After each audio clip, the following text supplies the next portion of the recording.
जय हिंद दोस्तों मैं रमनदीप आप सभी का डेली अभ्यास के आज के डे 9 कार्यक्रम में स्वागत करता हूं। ठीक है, देखिए दोस्तों, इससे पहले 8 दिन के क्वेश्चंस की जो डेली अभ्यास हम लोग कर रहे हैं वो कर चुके हैं। मैं उम्मीद करता हूं कि आप लोग हमारे इस क्लास के साथ साथ शॉर्ट नोट्स बनाते चल रहे होंगे। देखिए, शॉर्ट नोट्स बनाना बहुत इंपॉर्टेंट है और अगर आप लोग जो अभी से बनाना स्टार्ट कर देंगे, ठीक है, तो आप लोग के लिए प्रीलिम्स के एग्जाम से पहले बहुत ज़्यादा काम का साबित होगा। ठीक है, तो चलिए स्टार्ट करते हैं, देखते हैं हमारा पहला क्वेश्चन आज का क्या कह रहा है। क्वेश्चन है दोस्तों कि नगर को 3 भागों में बांट दिया गया था तथा प्रत्येक भाग के चारों ओर पत्थर की ऊंची ऊंची दीवार बनाई गई थी। देखिए, दरअसल ऐसे जो क्वेश्चंस आते हैं ये क्वेश्चंस देखने में बहुत लंबे लगते हैं। ठीक है, देखिए 6-7 लाइन का यहाँ पर आपको एक पैराग्राफ दिया हुआ है और क्वेश्चन पूछा कि ये जो पैराग्राफ दिया हुआ है वो सिंधु घाटी स्थल के किस जगह का वर्णन करता है, किस जगह के बारे में ये 6-7 लाइन जो है पैराग्राफ दिया हुआ है। पहली बात, अब बहुत से लोग क्या होता है ना, इस लाइन इतने लंबे पैराग्राफ को देख करके कंफ्यूज हो जाते हैं और छोड़ देते हैं। लेकिन जो करना रहता है ऐसे क्वेश्चंस करने को, जो अटेम्प्ट का तरीका होता है वो तरीका ये होता है दोस्तों कि इन 6-7 लाइन में आप एक पॉइंट को कैच करिए। आप एक ऐसा पॉइंट अगर पकड़ लिए जिसके बारे में आपको पता है तो आप सीधे आंसर टिक करके आगे बढ़ जाइए। ठीक है, जैसे कि इस क्वेश्चन को हम लोग पढ़ना स्टार्ट करते हैं और फिर देखते हैं आंसर क्या होगा। क्वेश्चन कह रहा है कि नगर जो है वो 3 भागों में विभाजित था। प्रत्येक भाग के चारों ओर 4 दीवारें बनाई गई थी पत्थर की। फिर लिखा है कि उसके अंदर जाने के लिए बड़े बड़े प्रवेश द्वार थे। अब ये इंपॉर्टेंट पॉइंट है, कह रहा है कि यह कच्छ के रन में खादिर बेद द्वीप में अवस्थित है।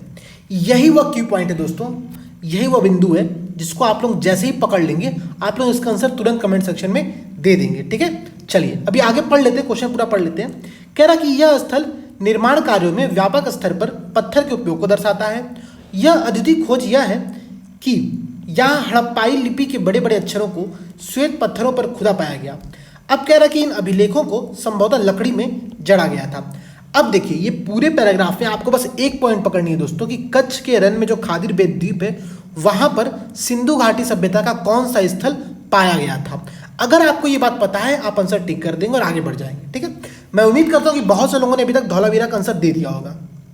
अब देखिए धौलावीरा का आंसर क्यों दिया और ये क्वेश्चन कहां से आ रहा है। तो अगर आप लोगों ने जो हम लोग की करंट अफेयर्स की सीरीज चल रही है, जहां पर हम लोगों ने पिछले महीने जुलाई माह का जो पूरा करंट अफेयर्स कंप्लीट कराया था, वहां पर आर्ट एंड कल्चर के सेक्शन में हमने एक टॉपिक डिस्कस किया था। कौन सा टॉपिक? World heritage site. और वहां पर हमने बताया था कि वर्ल्ड हेरिटेज साइट में पहली बार भारत सुपर 40 क्लब में शामिल हुआ है और 2 स्थल, एक धौलावीरा है और एक आपका तेलंगाना का एक रामप्पा मंदिर है, ये दोनों शामिल हुए हैं। इस कारण से जो है भारत सुपर 40 क्लब में आया है। वहां पर हम लोगों ने धौलावीरा के बारे में डिटेल में पढ़ा था कि ये कहां पर अवस्थित है।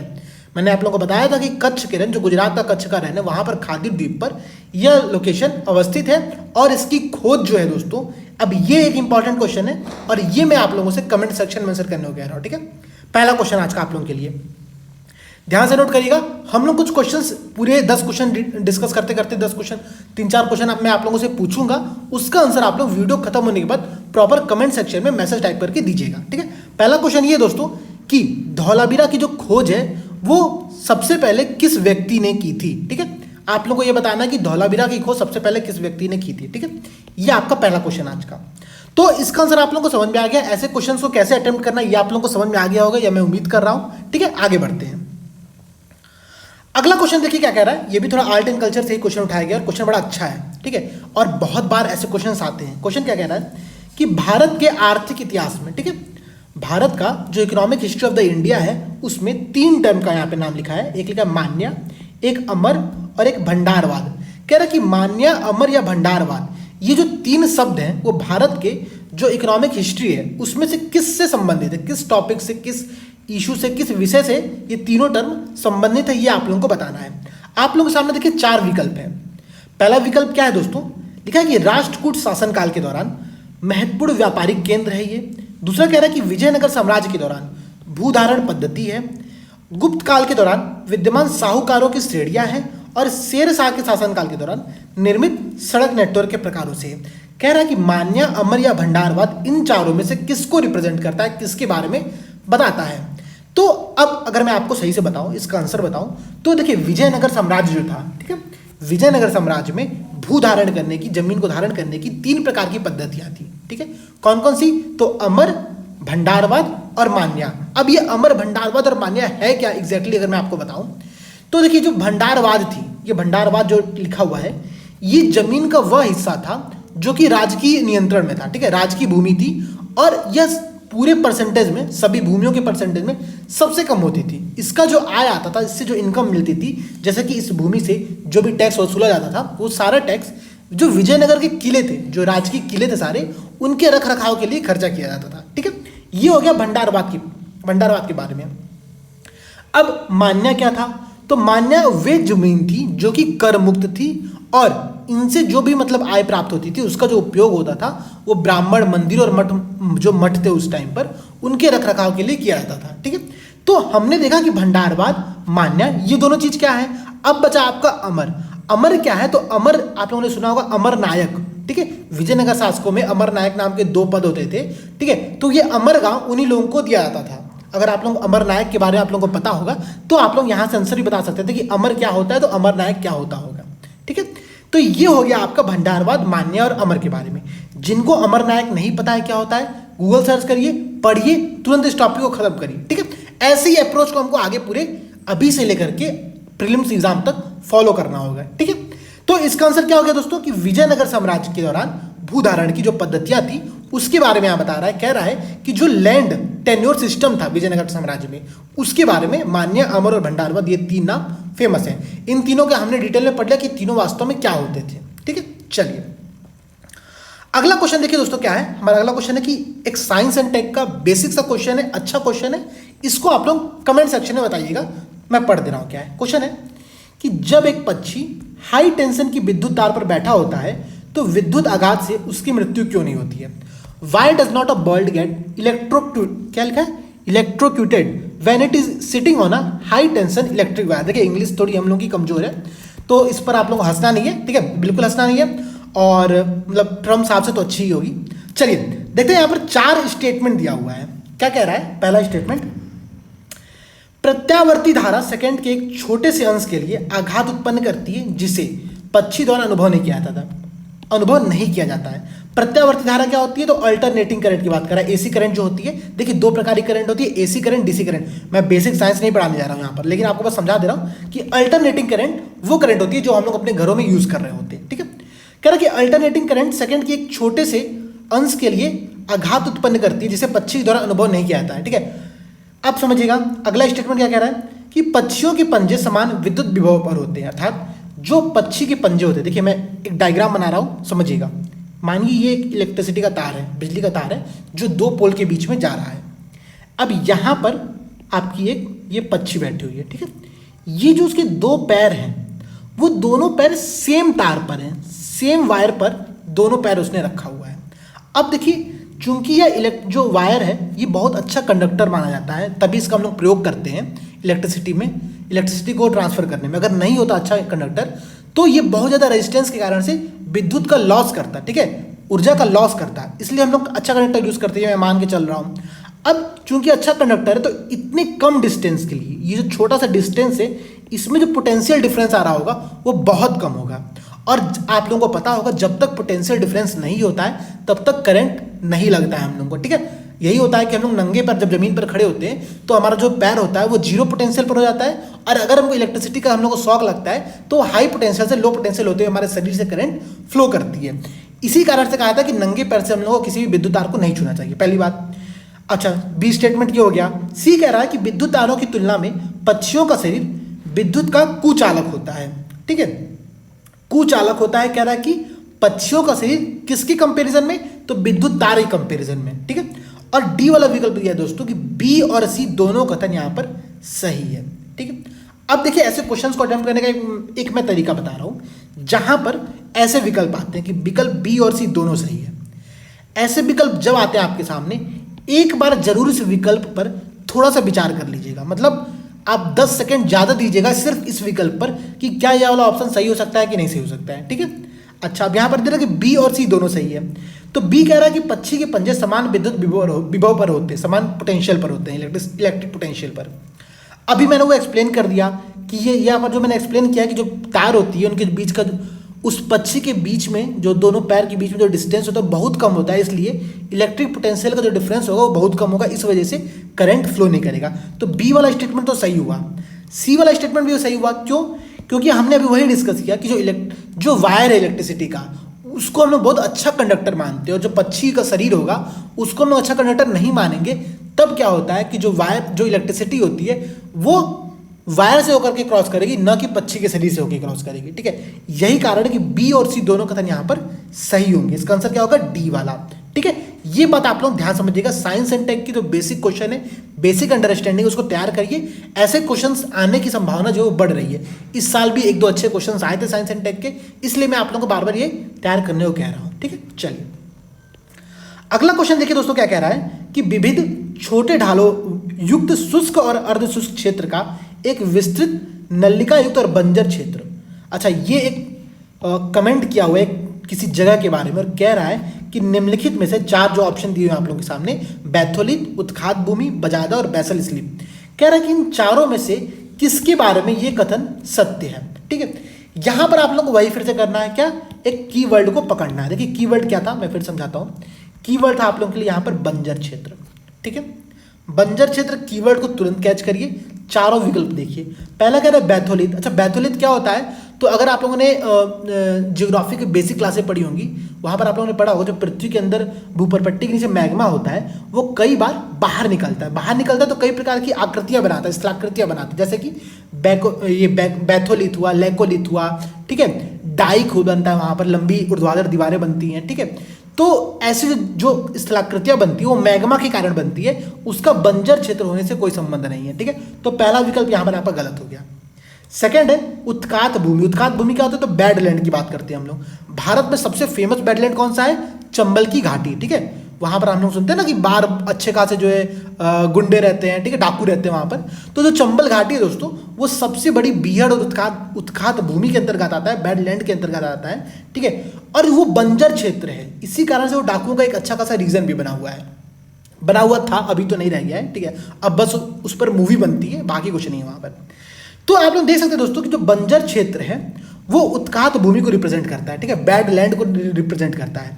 अच्छा, अब चूंकि यहाँ पर दो ऑप्शन और दिए हुए हैं, बजादा और बैसल स्लिप, एक सिंपल अर्थों में समझ लेते हैं कि ये दोनों चीज होती क्या है।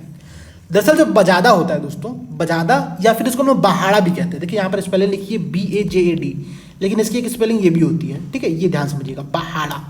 तो बजादा या बहाड़ा, ये दोनों का जो सिंपल अर्थ होता है वो होता है ढलान। तो पहाड़ों का वह ढलान जहां पर जो मलबे पाए जाते हैं छोटे छोटे, उन्हीं मलबों को हम लोग कहते हैं बजादा के रूप में। ठीक है, और ये क्या होता है, कभी कभी बह करके नीचे उस ढलान से सरकते रहते हैं। ठीक है, तो ये हुआ आपका बजादा के बारे में। अच्छा, वैसे ये बैसल स्लिप, स्लिप का अर्थ क्या हो रहा है? बहना, मतलब स्लिप मतलब फिसलना किसी के ऊपर।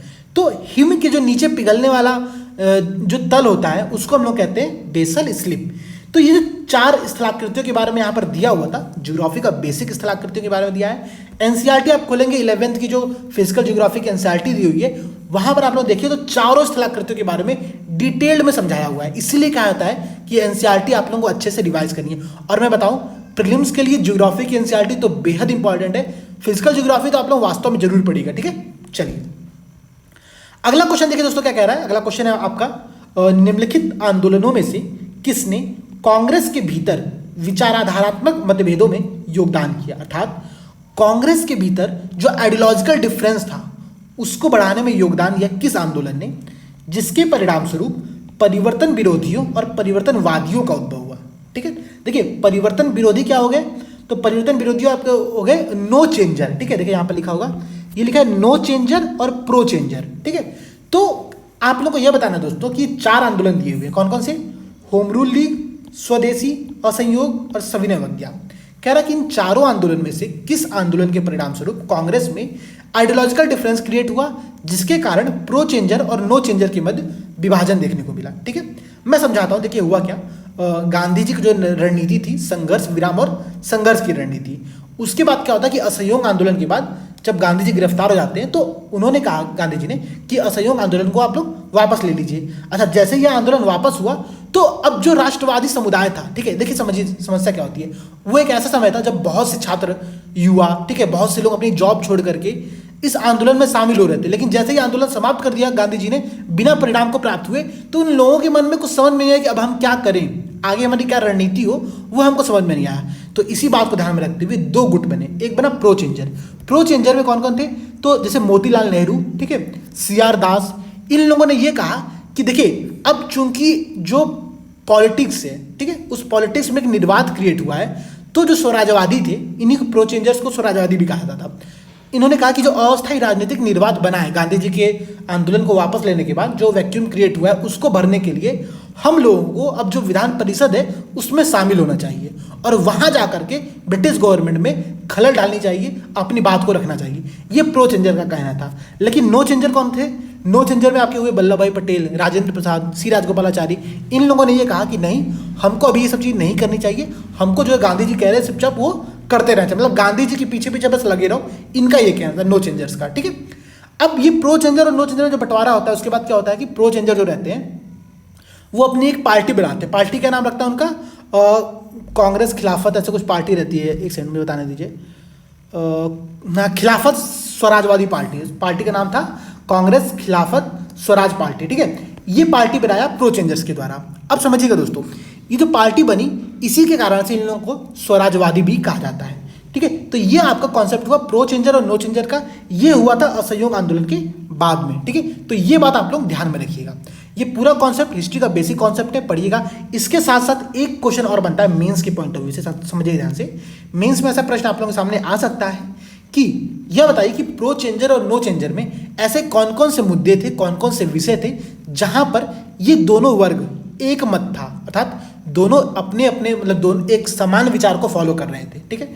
तो अगर मैं कुछ बताऊं एग्जाम्पल के तौर पर, जैसे कि पहला तो सबसे बड़ी बात यह थी, दोनों का यह मानना था कि अभी असहयोग आंदोलन को वापस लेना जरूरी है क्योंकि अभी जनता इसके लिए तैयार नहीं है। उन्होंने कहा कि सविनय अवज्ञा आंदोलन तुरंत हम स्टार्ट नहीं कर सकते और ना ही किसी आंदोलन को हम लोग अनिश्चित काल तक के लिए बढ़ा सकते हैं। दोनों का ये मानना था, ठीक है। लेकिन एक कहता था कि नहीं, हम पॉलिटिकल पार्टी में शामिल होंगे, विधान परिषद में जाएंगे और वहां से अपनी बात को रखेंगे, और दूसरा कहता था नहीं, हम गांधी जी के पीछे पीछे चलेंगे, ठीक है। बस ये दोनों अंतर था इनके संदर्भ में, ठीक है। मुझे लगता है कि ये टॉपिक आप लोगों को समझ में आया होगा। अभी चूंकि हम लोग इनिशियल स्टेज में, ठीक है, अभी 15-20 दिन के बाद आप लोगों की क्लास थोड़ी सी शॉर्ट होने लगेगी, ठीक है। बहुत से लोग कंप्लेन कर रहे हैं कि सर क्लास बहुत लंबी हो रही है, लेकिन समस्या बस ये है कि अभी हम लोग थोड़ा सा डिटेल में एक्सप्लेन करते हुए समझ रहे हैं चीज़ों को, ठीक है। जैसे ही हम लोग का 15-20 दिन बाद हम लोग टॉपिक्स रिपीट होंगे तो जो टाइम है इसका वो अपने आप छोटा होने लगेगा, ठीक है। चलिए अगला क्वेश्चन देखिए कि green rating for integrated habitat assessment, गृह, ठीक है, कह रहा है कि गृह के संबंध में निम्नलिखित कथनों पर विचार किए। देखिए गृह क्या होता है आप लोग जानते होंगे, कई बार आप लोग प्रयोग भी करते हैं, गृह जनपद, ठीक है। मेरा गृह जनपद क्या है, गोरखपुर है। तो गृह का तात्पर्य होता है निवास, और जो गृह का कॉन्सेप्ट है वो टेरी के द्वारा, टेरी क्या है तो द एनर्जी रिसोर्स इंस्टीट्यूट के द्वारा एक गृह का कॉन्सेप्ट दिया गया। अब वही पूछा है, ये दो ऑप्शन आप लोगों के सामने दिए हुए हैं। पहला दिया हुआ है कि यह भवन के संसाधन खपत, अपशिष्ट उत्पादन और समग्र पारिस्थितिक प्रभाव को न्यूनतम करने का प्रयास करता है, गृह के बारे में कह रहा है। फिर कह रहा है कि भारत सरकार द्वारा इसे हरित भवनों के लिए राष्ट्रीय रेटिंग प्रणाली के रूप में अपनाया गया है। तो आप लोग को यह बताना दोस्तों, इसका दोनों में से कौन कौन सा ऑप्शन सही है, ठीक है। देखिए जो गृह होता है, मैंने आप लोग को बताया, दोनों ही कथन यहाँ पर सही दिए हुए। टेरी के द्वारा इसके कॉन्सेप्ट को विकसित किया गया था। क्यों विकसित किया गया था, जो भवन का निर्माण हो वो ऐसा हो कि जो आपका सस्टेनेबल डेवलपमेंट है उसके कॉन्सेप्ट पर बस हो। सिंपल सा अर्थों में ये समझना है आप लोगों को, ठीक है। अब संसाधन खपत कम हो, अपशिष्ट उत्पादन कम हो, समग्र पारिस्थितिक प्रभाव जो हो रहा है वो कम हो, तो यही सस्टेनेबल डेवलपमेंट हम उसको कहते हैं, ठीक है। तो सस्टेनेबल डेवलपमेंट के कॉन्सेप्ट को फॉलो करें, और साथ ही साथ गवर्नमेंट ने क्या कहा है कि हरित भवनों के लिए राष्ट्रीय रेटिंग प्रणाली के रूप में ग्रीन कॉन्सेप्ट को अपनाया गया है। ग्रीन क्या होता है, तो green rating for integrated habitat assessment, ठीक है। ये बात आप लोग याद रखिएगा, अच्छा क्वेश्चन है और हर बार इससे क्वेश्चंस आते ही आ ही सकते हैं कहीं ना कहीं पर, ठीक है। चलिए अच्छा, ऐसे क्वेश्चंस को मैं फिर से थोड़ा सा लिंक करता हूँ यहाँ पर आप लोगों के लिए मेंस के लिए, ठीक है। जो दोस्त सृजन की आंसर राइटिंग ज्वाइन किए होंगे या फिर मेंस की टेस्ट सीरीज ज्वाइन किए होंगे हमारे, वो लोग समझेंगे। उन लोग कई बार लोग पूछते हैं सर कंक्लूजन हम कैसे करें, ठीक है, किसी आंसर को हम कंक्लूड कैसे करें पेपर 3 में, पेपर 2 में। जनरली पेपर 3 की यहाँ पर मैं बात बता रहा हूँ, वहाँ पर आप लोग क्या करिए, गवर्नमेंट स्कीम से, ठीक है, या गवर्नमेंट के जो प्रयास है वहाँ से आप कंक्लूजन को ऐड करिए। जैसे कि आप लोग बता सकते हैं, अगर कहीं पर अवसंरचनात्मक कार्य पर कोई प्रश्न आता है, ठीक है, भवनों के निर्माण पर प्रश्न आता है, शहरी प्रदूषण पर प्रश्न आता है, तो वहाँ पर आप लोग इस बात को लिंक कर सकते हैं कि सरकार की जो गृह रेटिंग प्रणाली है उसको अपनाते हुए, उसमें सुधार करते हुए हम उसको लागू करने के लिए जनता में जागरूकता पैदा करें, ठीक है। ऐसा कुछ कॉन्सेप्ट देते हुए, कंक्लूजन देते हुए आप अपने बात को कंक्लूड कर सकते हैं। और यही तैयारी होती है प्रीलिम्स और मेंस की इंटीग्रेटेड। प्रीलिम्स में जो फैक्ट पढ़ते हैं उसी का प्रयोग करना होता है आपको मेंस में, और दोनों जब आप एक साथ करेंगे तभी आपको फायदा भी मिलेगा। ठीक है, चलिए अगला क्वेश्चन दोस्तों, कोलम चित्रकला क्या संदर्भित करता है? 4 विकल्प है आप लोगों के सामने, देखिए। पहला विकल्प कह रहा है कि दक्षिणी भारत में चावल के आटे या चॉक पाउडर का उपयोग करके बनाई गई हस्त चित्रकारी। फिर है कि पश्चिमी हिमालय में ब्लॉक पेंटेड ऊनी वस्त्र। फिर है आपका कि पूर्वी भारत में कपड़े पर बनी स्क्रॉल पेंटिंग। और फिर कह रहा है कि महाराष्ट्र की आदिवासी चित्रकला। इनमें से कौन सा पॉइंट कोलम चित्रकला को रिप्रेजेंट करता है, ये आप लोगों को बताना है। देखिए मैं यहाँ पर बता दूं, जो ये दिया हुआ है कि महाराष्ट्र का आदिवासी चित्रकला, ये बात कर रहा है आप लोगों का वर्ली चित्रकला के बारे में। आप लोगों ने सुना होगा वर्ली एक जगह भी है, और वर्ली पेंटिंग जो है वो महाराष्ट्र में बनाई जाने वाली एक आदिवासी पेंटिंग है। ठीक है, अच्छा फिर कह रहा है कि सी वाला ऑप्शन देखिए क्या कह रहा है कि पूर्वी भारत में कपड़े पर बनी स्क्रॉल पेंटिंग। ये आपका कह रहा है मेरे हिसाब से उड़ीसा में एक पट्टचित्र, हाँ पट्टचित्र नाम का आपका एक पेंटिंग है, ठीक है, उड़ीसा की, उसके बारे में बात कर रहा है। अच्छा बी वाला कह रहा है कि पश्चिमी हिमालय में ब्लॉक पेंटेड ऊनी वस्त्र। पश्चिमी हिमालय में ब्लॉक पेंटेड ऊनी वस्त्र, ये किस कला की बात कर रहा है ये मुझे याद नहीं आ रहा है आप लोगों को अभी। ठीक है, इसका आंसर आप लोग कमेंट सेक्शन में तुरंत दीजिएगा। ठीक है, ये बताइए आप लोग ये बी वाले ऑप्शन का कि पश्चिमी हिमालय में ब्लॉक पेंटेड ऊनी वस्त्र जो होते हैं उसको किस नाम से हम लोग जानते हैं। ठीक है, जो कोलम चित्रकला के बारे में यहाँ पर पूछा हुआ है वो आपका ए वाला विकल्प सही है। विकल्प क्या है कि दक्षिणी भारत में, ठीक है, चावल के आटे से बनाए जाने वाले एक प्रकार की हस्त चित्रकारी है।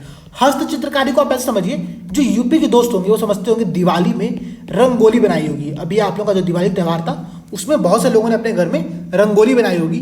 तो रंगोली जो कॉन्सेप्ट है वही जो है दक्षिण भारत में कोलम चित्रकला के रूप में जाना जाता है। वहां पर हम लोग जो यहाँ पर अबीर का या फिर कलर का प्रयोग करते हैं उसकी जगह पर कोलम चित्रकला में चावल के आटे का प्रयोग किया जाता है। बस ये कॉन्सेप्ट होता है। ठीक है, तो आप लोग समझ गए होंगे मुझे लगता है कोलम चित्रकला क्या है। बाकी सब कुछ हम लोगों ने यहाँ पर देख लिया। ठीक है, चलिए आगे बढ़ते हैं। अगला क्वेश्चन दोस्तों कि भारत में अलाउद्दीन खिलजी के आगमन का कारण, 3 विकल्प दिया हुआ है। ठीक है, पहला है कि दक्षिण में दक्षिणी दिल्ली सल्तनत का विस्तार हुआ। अच्छा कह रहा है, क्वेश्चन फिर समझिएगा, क्वेश्चन कह रहा है कि अलाउद्दीन खिलजी के आने के कारण क्या क्या हुआ। ठीक है, 3 पॉइंट है। पहला पॉइंट है कि दक्षिण में दिल्ली सल्तनत का विस्तार हुआ।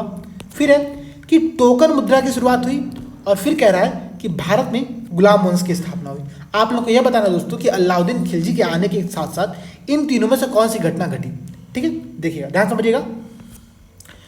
देखिए जब अलाउद्दीन खिलजी आया तो यह ऐसा पहला शासक था जिसने जो है दक्कन विस्तार करने की अपनी योजना बनाई थी। ठीक है, और उस योजना के लिए उसने जो है उसका जो सेनापति था जिसका नाम था मलिक काफूर। ठीक है, मलिक काफूर जो सेनापति था उसके नेतृत्व में दिल्ली सल्तनत का जो है दक्षिण में विस्तार करने के लिए दक्कन की नीति लेकर के आया था।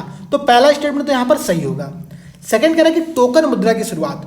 तो आप लोगों को पता होगा दोस्तों, जो टोकन मुद्रा की शुरुआत हुई थी इतिहास में, यह सबसे बड़ा बेवकूफ़ी भरा निर्णय माना गया था। ठीक है, इतिहास में अगर आप लोगों ने इतिहास पढ़ा होगा, मैं आपको लिंक कर रहा हूँ तुगलकी फरमान से। ठीक है, आप लोग सुनते होंगे अभी तुगलकी फरमान। ठीक है, कई बार ऐसा शब्द का प्रयोग किया जाता है गवर्नमेंट के लिए। ठीक है, जो गवर्नमेंट बिना कुछ सोचे समझे जब निर्णय लेती है तो उसको हम लोग तुगलकी फरमान के तौर पर रिप्रेजेंट करते हैं। तुगलकी फरमान क्या था? तो मोहम्मद बिन तुगलक के द्वारा 3 से 4 डिसीजन लिए गए थे।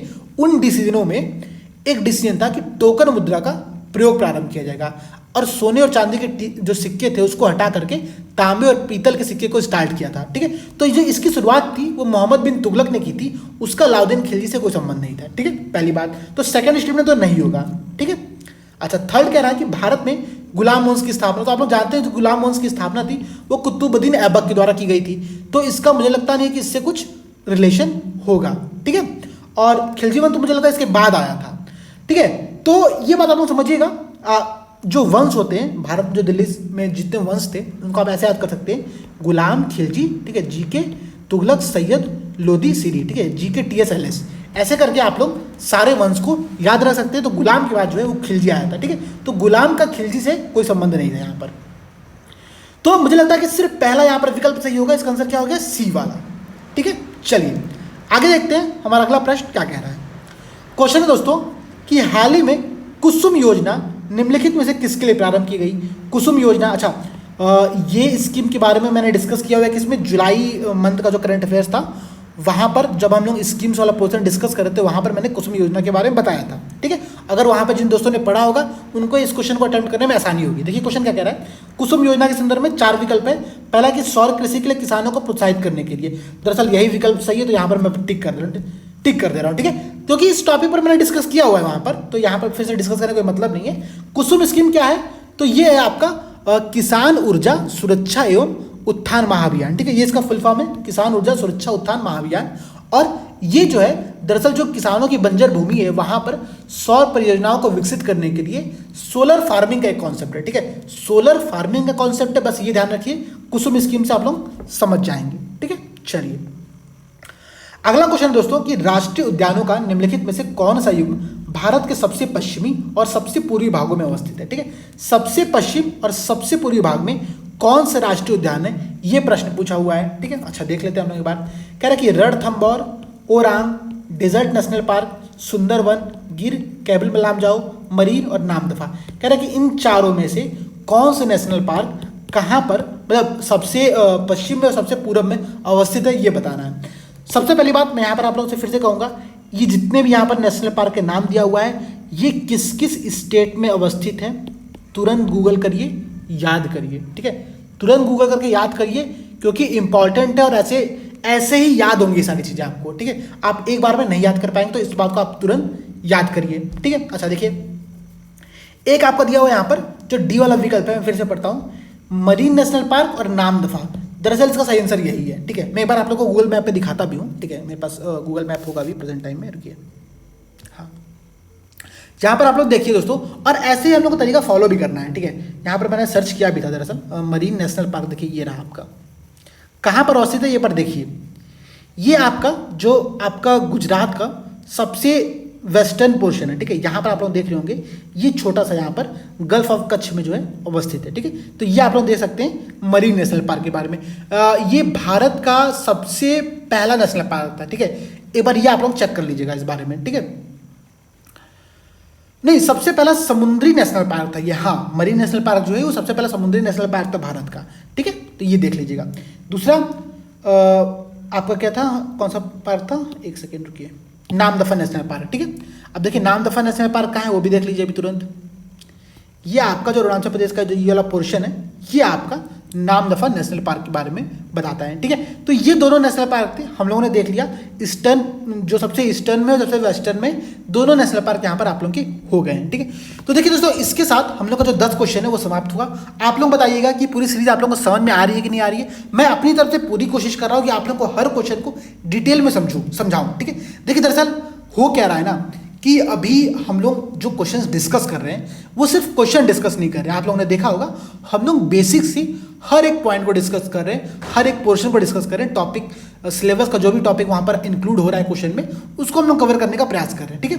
तो अभी इसलिए थोड़ा सा लंबा टाइम लग रहा है, लेकिन आप लोग यहाँ पर देख सकते हैं। इसके साथ ही साथ दोस्तों जिन दोस्तों को हम लोगों के साथ जुड़ करके पेड की टेस्ट सीरीज ज्वाइन करनी है, ठीक है, पेड हमारी यूपीएससी प्रीलिम्स की टेस्ट सीरीज ज्वाइन करनी है वो ज्वाइन कर सकते हैं। साथ ही साथ यूपीपीएससी की भी टेस्ट सीरीज हम लोग की स्टार्ट हो चुकी है। मैं एक बार फिर से कह रहा हूं दोस्तों, अगर आप लोग प्रीलिम्स एग्जाम देना है आप लोगों को 2022 में, तो आज से आप लोगों को प्रैक्टिस स्टार्ट करनी पड़ेगी।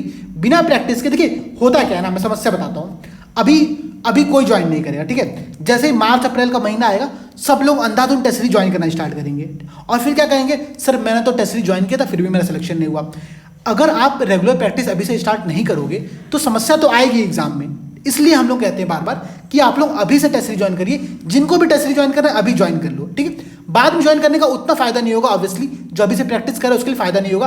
और हम लोग की टेस्ट सीरीज स्टार्ट हो चुकी है। मैंने अभी देखा कि जो यूपीएससी वाला ग्रुप था वहां पर अभी पहला टेस्ट 18 नवंबर को हुआ, पीसीएस वाले में भी हुआ, और दोनों ही ग्रुपों में मतलब जो स्टूडेंट्स हैं वो टेस्ट दे रहे हैं, अपनी ओएमआर सबमिट कर रहे हैं और बहुत बड़ी संख्या में लोग ओएमआर सबमिट करना स्टार्ट कर दिए हैं। तो देखिए वो लोग प्रैक्टिस कर रहे हैं, जो प्रैक्टिस नहीं करेगा वो पीछा होता जाएगा, जो प्रैक्टिस करेगा वो आगे बढ़ता जाएगा, ठीक है। सिंपल सी बात है। यूपीएससी की जो टेस्ट सीरीज है दोस्तों उसका प्राइस बेहद कम है, 2000 रुपये, और पीसीएस वाली जो टेस्ट सीरीज है उसका प्राइस 1500 रुपये है।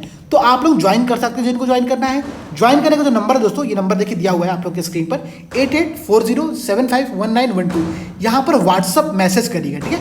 मैसेज करिए, टेलीग्राम पर मैसेज करिए, तब आप लोगों को रिप्लाई मिल जाएगा। वेट करिएगा 24 घंटा और देखिए ज्वाइन करिए। प्रैक्टिस करिए हम लोग के साथ। हम लोग डेली 10 क्वेश्चन तो लेकर के आ ही रहे हैं, साथ में जो आंसर राइटिंग की फ्री क्लासेस चल रही हैं वो तो आप लोग जरूर देखिए, मतलब one of the best classes अभी हम लोग के चैनल पर हो रही है। ठीक है, तो चलिए मिलते हैं दोस्तों अगली क्लास में।